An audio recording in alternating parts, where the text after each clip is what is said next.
I mean, I don't think I'd use the word alarm. This is a cyber breach. I don't think it's going to cause lives. It's not going to draw blood. It doesn't have the ferocity of acts of terror, kind of.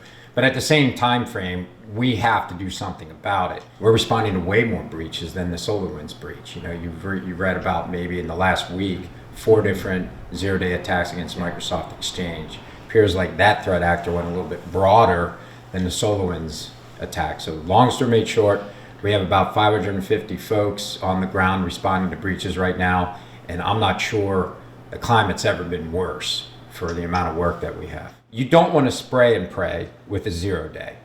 The reason that was done is most likely the threat actors recognized the 0-day was coming up to end of life.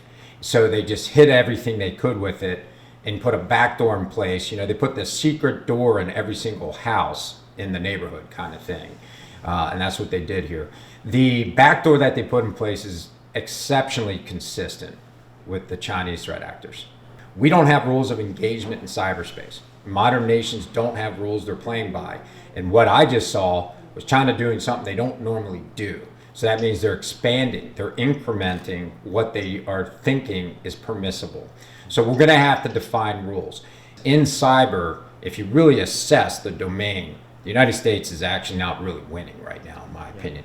If we hack back, it's like being in the glass house throwing rocks at a mud hut. I mean, honestly, the amount of attacks is as fast as packets can travel these days. Cyber is probably the wrong domain right now to exert force. It may be a domain to do some force, but I would think about diplomacy, alliances, economics, and applying some pressure in those things. Because if we get in a cage match in cyber, the United States is going to lose more than it probably gains against the adversary.